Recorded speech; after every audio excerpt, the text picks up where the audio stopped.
Alright, so continuing with this channel, because like I said in my last video, well, in the description anyway, I am going to try and commit more time to this and make more videos for it.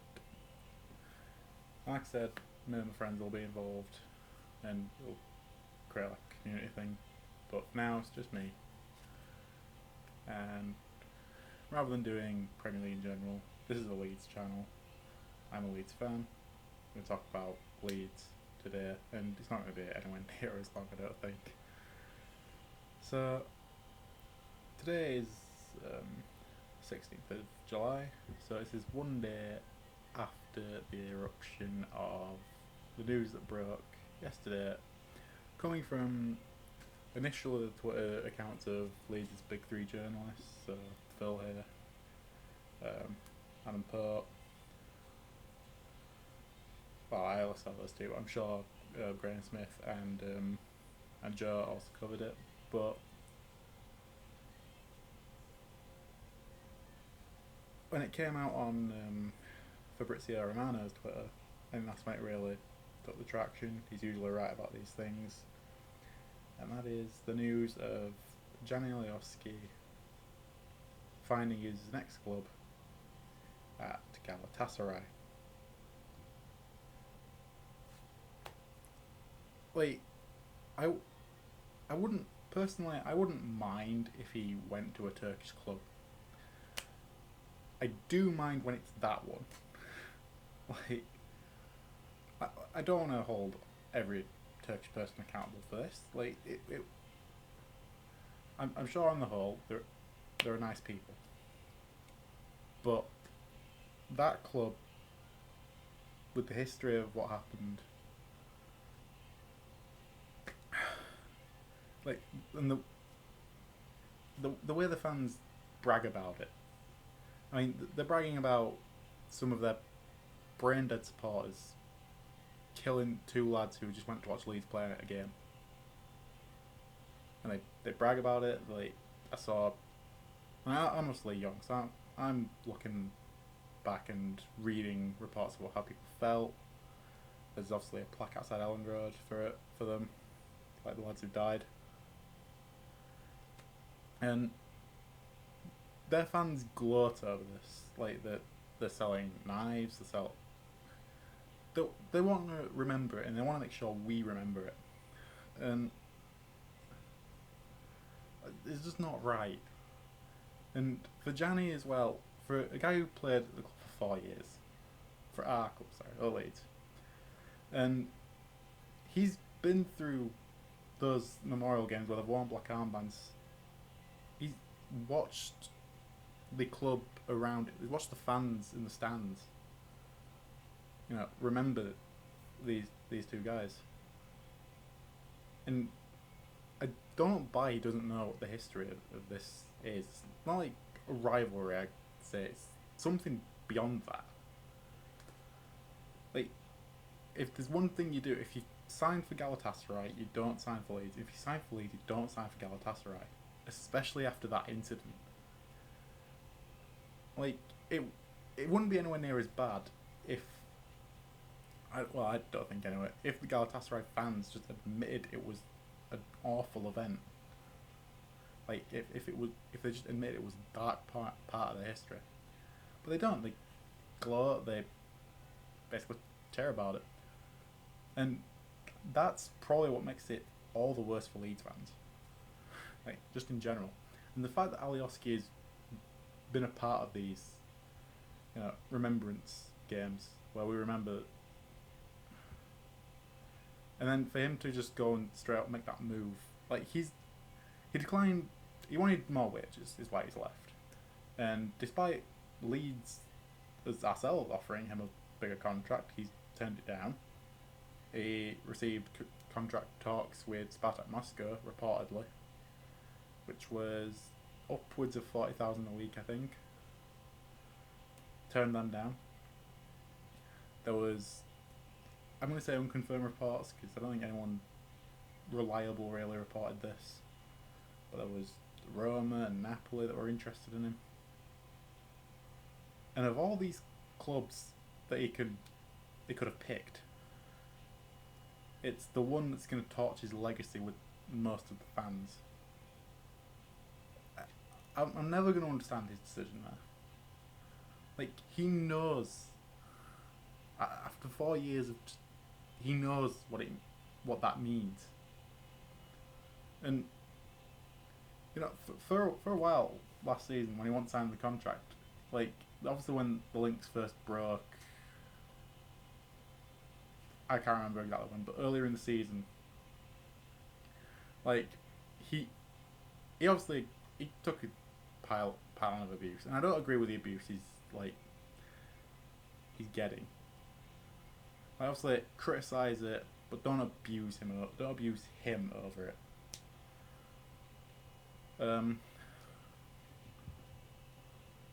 Honestly, it's just painful. But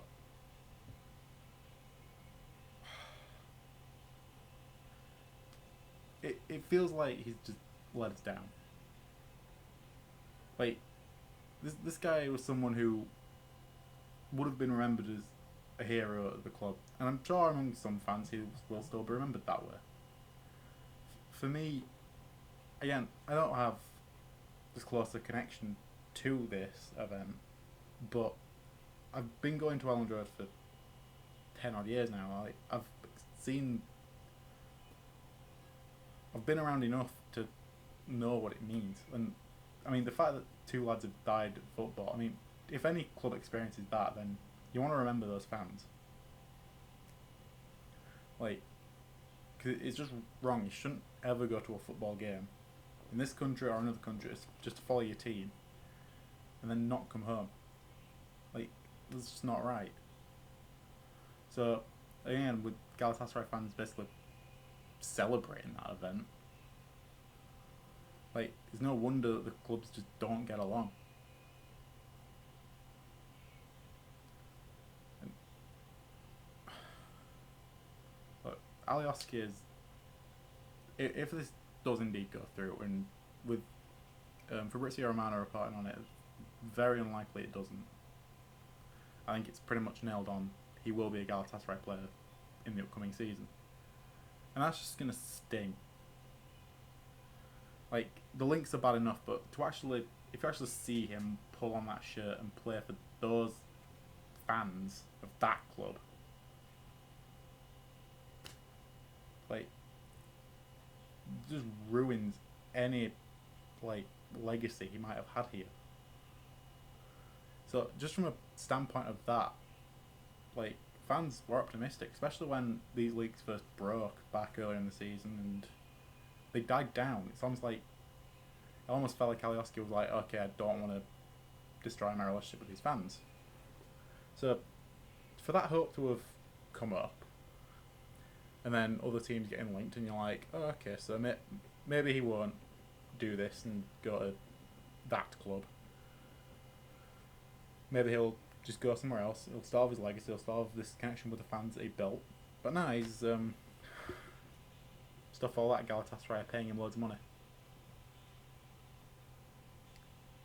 Nice.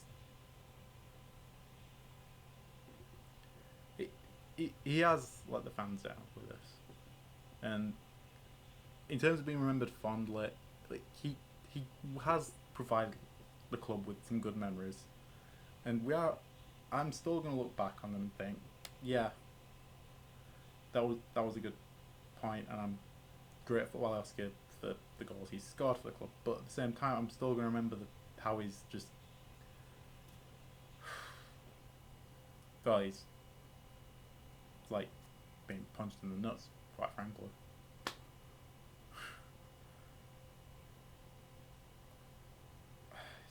I don't get his decision. Well, I do, it's money, but it's just not right. Like, we've essentially been going to that ground, we're going to Elland Road, helping pay his wages, and he's essentially just, it feels like being spat in the face by him. And it's just, that is just not right at all. But anyway, I'm gonna move on from this.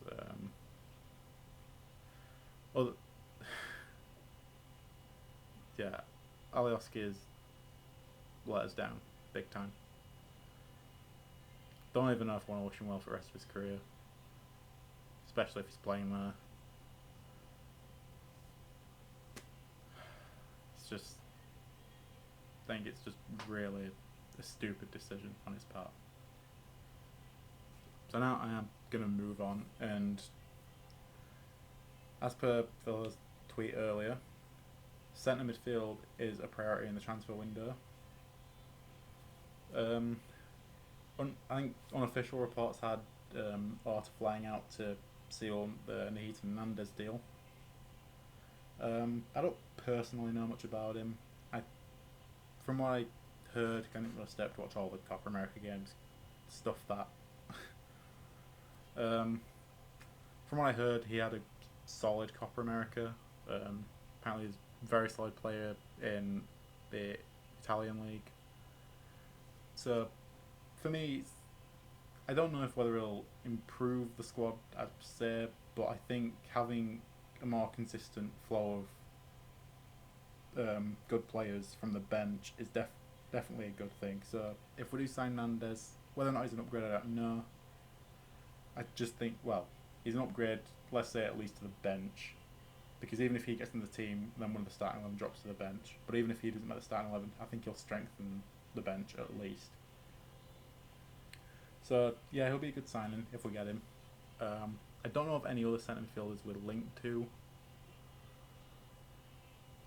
I'm sure there's a few. There's usually a few names that circulate for each position. Obviously, with left back we had Romain Perraud, Junior Firpo, Tavi Galen.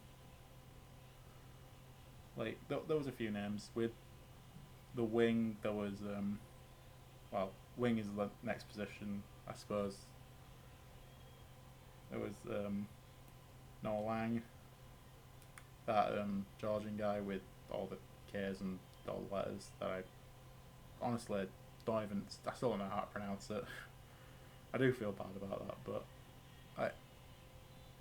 that was his name. There was someone else who I can't remember off the top of my head, but I think there was about 3 names. And then look at the goalkeeper position, there's 3 names going around there. That was some wonder kid goalkeeper, someone else who I don't really know anything about, and then there is Freddie Woodman, who I think a lot of Leeds fans will be familiar with. Obviously, he had back-to-back loan spells at Swansea, and has been solid as they've reached the playoffs twice in 2 years. So in the 2 seasons he played for Swansea, finished high up in the Championship, got the playoffs. I think Melior's better keeper, so this is definitely one for the bench if Woodman does come. Even if we get the wonder kid, they'll just promote Caprill, I think, and stick that lad in the nets. Or I forget the other guy who I don't know, so I can't really comment. But these signings that we're looking at, definitely very good. And I think whether it's improving the under-23s or improving the bench at the very least in the matchday squad, everything's a positive. I think that's about as much as the Leeds news that's come out today, well, so far today, as I'm making this video. As for that,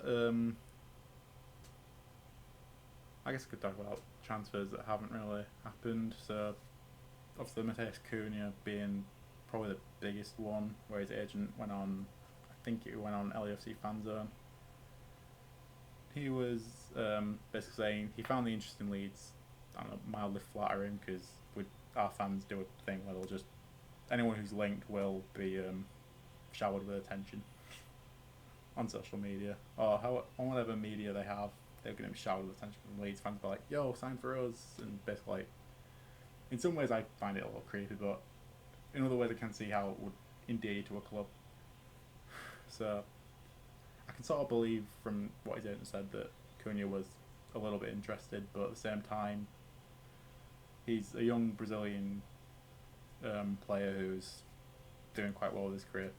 So going ninth in the Premier League, maybe not the move he would ideally want to make, and I can understand that, but at the same time, obviously thinking positively here, I think we are a club who's definitely on the rise. So it could have been an exciting project for him, but if you don't want it, fine, fair enough.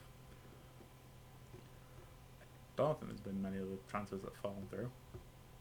And I guess Perraud we were reportedly interested in, but he's gone to Southampton, and maybe he'll do well, maybe he won't, I don't know. Well, considering my predictions video yesterday, he probably won't do well, but that's that'd be my football genius at work if he does do well. Anyway, good luck to him, I suppose. What else? The kit's supposedly have been leaked. Well, some people have already got their hands on the kits, as far as I know. So the home kit is. I'm gonna be honest, I'm not overly keen. I already have a white and blue Adidas kit from last season. I don't know why I'd get this white and yellow one when it looks very much the same, bar the collar. I don't know. I don't know if this needs to be poor or what, but it's not a kit that I'm going to be looking at next season and be like, oh yeah, I want that one. The lilac one, whether it's the away kit or the third kit, I think there's some dispute over that. From what I hear, I think it's the away shirt. Based on how it looks, I'd probably say it's solid 7 out of 10, 6 out of 10, 7 out of 10, around there. I'm not overly fond, but again, seeing a picture of it and seeing it in real life is two completely different things. Like, when I first saw the away shirt from last season, I wasn't overly keen, but then it ended up becoming my favourite shirt, even though we never really wore it for games. But I did really like the shirt when I saw it with my own eyes in front of me in the store. And I was like, right, I'm getting this. So maybe that one will grow on me when I actually do see it, like in person. But for now, 6, 7 out of 10. The other away shirt, I'm just going to call it the other one, because I don't know if it's the third or the away shirt. Not quite sure which way around I've done them. But the other one, it kind of looks like Arsenal's away from last season. Sorry about that. Looks like a recolour of it, I guess.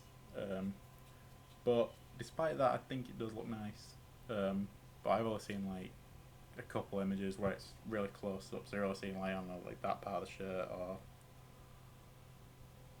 like, you don't see much of it. I've seen a few concepts of what the full thing will look like, and again, it's concepts, so take it with kind of salt. So it'll be either, it'll be either. I'm still getting used to this. Yeah, I think it'll be a nice shirt. So early thoughts, 8, 9 out of 10. But the one I'm most curious about is probably the goalkeeper shirt. Now, based on everything I've just said, it's probably the most likely one I'll end up getting, if any. But if I don't get any of the actual like shirts, then it'll be training kit, because at least I know what that looks like and I know it's really nice. I haven't committed to it yet because it kind of broke. So it's gonna be either a training shirt or a replica of the first team like match day shirt.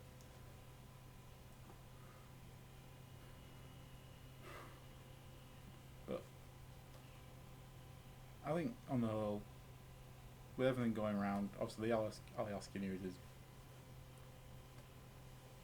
I don't know, sad, I guess. I don't know, leaves a sour taste.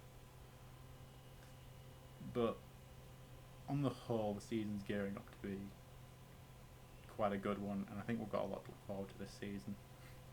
especially if my predictions ought to go by, finish 7th or anywhere above that or around there, then I take it. I mean, I don't think people want to. Now that we've shown we can finish top half, I don't think there's any reason why fans should be looking at the bottom half of the league right now. Obviously, I take higher bottom half, like I don't know, 10th, 11th. 11th is the lowest for me. But anywhere above that is, I think, fine. Because if we finish 10th, 9th, 8th, I suppose that shows consolidation. But above that will really show progress. So I want to see progress. So when I made the 7th prediction a couple days ago, yeah, thinking positively on that. But I do genuinely think we've got a real chance at doing it. Looking at, I suppose it's not really knowing the insides, but looking like kind of basically at the other teams, I think there's a chance that we can definitely do it. But again, obviously the people will throw around second season syndrome or Bielsa burnout or whatever. But I think we proved last season about the Bielsa burnout at the very least that doesn't really happen. It was a one-off thing. But I think the players now have a good level of fitness. I don't think there's really a risk of burnout. The second season syndrome, again, it's still a possibility till the team itself rules it out. But I do feel relatively confident that will happen. So I think we'll be fine. And I think we'll have a very strong season. I don't think that's definitely about everything. I don't want to keep talking. I want to end this off before I end up making another half-hour video.